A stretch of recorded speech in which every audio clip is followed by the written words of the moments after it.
అండి నమస్తే, నేను Jhansi. Welcome to our channel Jhansi cooking gardening blogs. ఎలా ఉన్నారండి? అందరూ బాగున్నారా? నేనైతే చాలా బాగున్నాను. మీరు కూడా చాలా చాలా బాగుండాలని మనస్ఫూర్తిగా కోరుకుంటున్నాను. ఈరోజు అందరికీ ఉపయోగపడే అద్భుతమైన అమేజింగ్ ఇంట్రెస్టింగ్ టిప్స్ మేము ముందుకు తీసుకొచ్చేసానండి. వీడియోని ఎక్కడ కూడా స్కిప్ చేయకుండా చివరి వరకు చూసి వీడియో నచ్చితే ప్లీజ్ అండి చిన్న లైక్ చేయడం మాత్రం మర్చిపోకండి ఫ్రెండ్స్.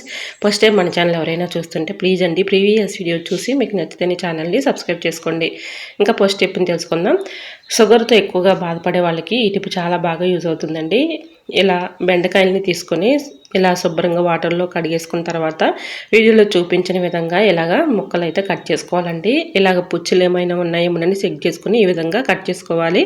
ఒక గ్లాసు వాటర్ తీసుకొని ఇలాగా నిండుగా వాటర్ పోసుకొని ఇలా బెండకాయ ముక్కల్ని ఆ వాటర్లో ఒక నైట్ అంతా ఇలా ఉంచేసి మార్నింగు ఈ విధంగా ఆ బెండకాయ ముక్కలు తీసేసి ఆ వాటర్ తాగుతూ ఉన్నాం అనుకోండి, చక్కగా పరగడుపున ఈ విధంగా రోజు కూడా తాగుతూ ఉండాలి. ఇలా పరగడుపున రోజు కూడా ఈ వాటర్ని తీసుకుని తాగుతూ ఉన్నాం అనుకోండి, మనకి షుగర్ అనేది చక్కగా కంట్రోల్ అయిపోతుంది. మనం ఎన్నెన్నో మెడిసిన్స్ అయితే యూజ్ చేస్తూ ఉంటాం, కానీ ఇంట్లో న్యాచురల్గా ఒక్కసారి ఈ టిప్ని ట్రై చేసి చూడండి, చాలా బాగా వర్క్ అవుతుంది.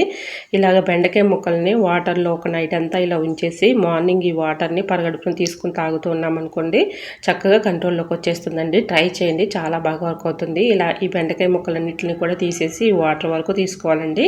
ఇలా తీసుకుంటూ ఉంటాం అనుకోండి, క్రమేణా చక్కగా షుగర్ అనేది కంట్రోల్ అయిపోతుంది. ట్రై చేయండి. మరొక యూస్ఫుల్ టిప్ని తెలుసుకుందాం. ఈ టిప్ని తెలుసుకుంటే ముందు చిన్న రిక్వెస్ట్ అండి, ఫస్ట్ టైం మన ఛానల్ ఎవరైనా చూస్తుంటే ప్లీజ్ అండి ప్రీవియస్ వీడియో చూసి మీకు నచ్చితేనే ఛానల్ని సబ్స్క్రైబ్ చేసుకోండి. ఇంతవరకు మన ఛానల్ ఎంతగానో ఆదరించి సపోర్ట్ చేసి సబ్స్క్రైబ్ చేస్తున్న ప్రతి ఒక్కరికి కూడా చాలా చాలా థ్యాంక్స్ అండి.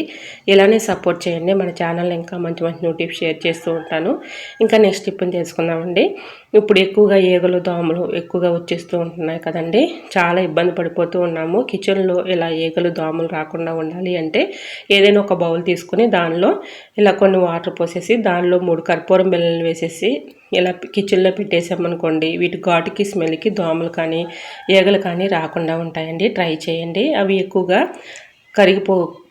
పోవు కాబట్టి ఈ విధంగా కొంచెం సేపటికి కానీ అది కరుగుతుంది కాబట్టి వీటి ఘాటుకి స్మెల్కి అవి దూరంగా పారిపోతాయి. ట్రై చేయండి.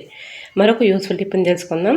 బియ్యంలో మనం ఎన్నో వేసినా కూడా ఒక్కోసారి పురుగు వచ్చేసి చాలా ఇబ్బంది పడిపోతూ ఉంటాము. ఎందుకంటే రైస్ బ్యాగ్లో పురుగు వచ్చేస్తే చాలా ఇబ్బంది పడుతూ ఉంటాం కదా, అవి మనకి తినాలని పెంచదు. ఈ విధంగా ట్రై చేయండి.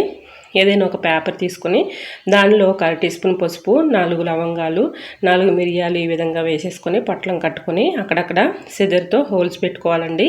ఇలాగ ఈ పొట్లన్నీ రైస్ బ్యాగ్లో కానీ ఏదైనా మనం డ్రమ్ములో కానీ ఇలాగ బియ్యం స్టోర్ చేసుకుంటూ ఉంటాం కదండి, దానిలో ఈ విధంగా బియ్యంలో మిక్సింగ్ చేసేసామనుకోండి, పురుగు రాకుండా పాడైపోకుండా ఎక్కువ రోజులు స్టోర్ ఉంటాయి. ఎందుకంటే వీటి ఘాట్ అనేది అలా ఉంటుందండి.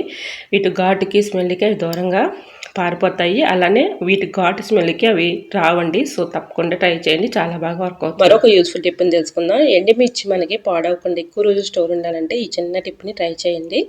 ఎండుమిర్చిని మనం తీసుకొచ్చుకున్న వెంటనే క్యారీ బ్యాగ్స్లో కానీ లేదంటే ఏదైనా జాలి గిన్నెలో కానీ వేసేస్తూ ఉంటాము. అవి మెత్తబడిపోయి పురుగు వచ్చేసి బూజు పట్టి పాడైపోతూ ఉంటాయి. అటువంటి ఇబ్బంది లేకుండా ఉండాలంటే ఈ చిన్న టిప్ని ట్రై చేయండి. ఎండుమిర్చిని ఈ విధంగా ఒక 1 అవర్ ఎండలో ఉంచేసి తర్వాత కళాయిలో నూనె ఏమీ లేకుండా ఇలా వేయించేసి ఒక డబ్బాలో స్టోర్ చేసుకుంటే ఎక్కువ రోజులు స్టోర్ ఉంటాయి. ఇంకా నెక్స్ట్ టిప్ని తెలుసుకుందాం. రైస్ మెత్తబడిపోయి ఇలా ట్రై చేయండి.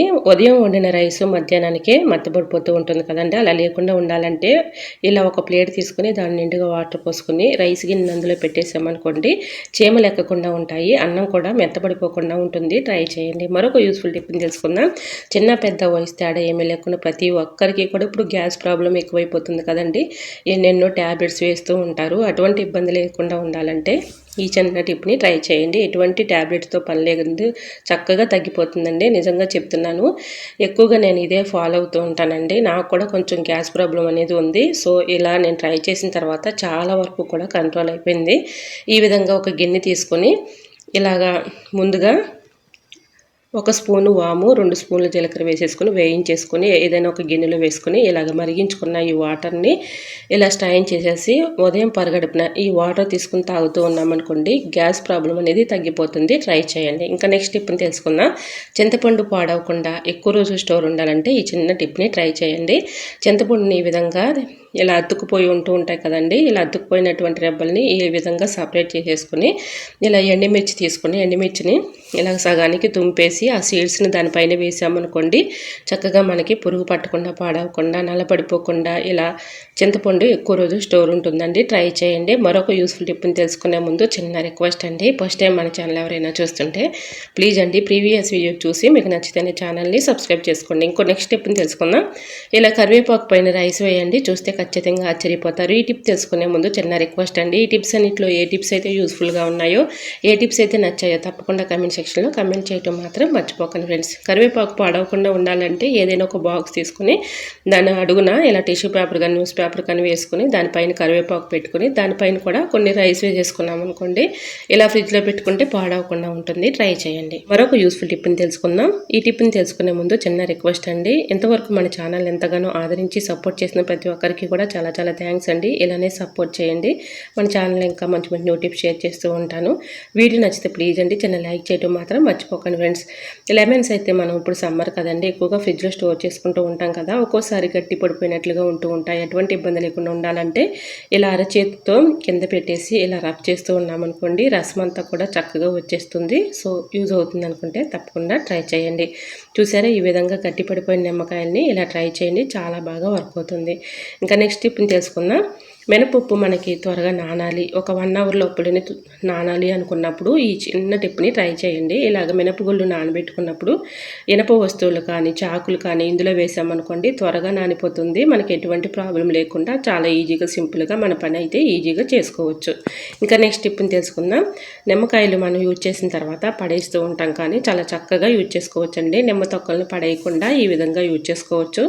ఇలా మనం స్నానం చేసే వాటర్లో ఇలా నిమ్మ తొక్కల్ని ఆ బకెట్లో మనం స్నానం చేసే ఒక 1 అవర్ ముందు ఈ విధంగా బకెట్లో వేసేసామనుకోండి చక్కగా మనకి చర్మం పొడిబారిపోకుండా ఉంటుంది. పగుళ్ళ సమస్య అనేది కూడా ఉండదండి. మన స్కిన్ అనేది మంచి గ్లోయింగ్ అయితే ఉంటుంది. సో యూజ్ అవుతుంది అనుకుంటే ట్రై చేయండి. ఓకేనండి, ఈ టిప్స్ అన్ని మీకు నచ్చాయి అనుకుంటున్నా. నచ్చితే మాత్రం ప్లీజ్ అండి చిన్న లైక్ చేయడం మాత్రం మర్చిపోకండి ఫ్రెండ్స్. ఓకేనండి, మరికొన్ని టిప్స్తో మళ్ళీ మేము ముందుకు వచ్చేస్తాను. అంతవరకు బాయ్. అందరూ బాగుండాలి, అందరూ నేను ఉండాలని ఆశిస్తూ నేను మీ Jhansi. Thanks for watching. Bye bye.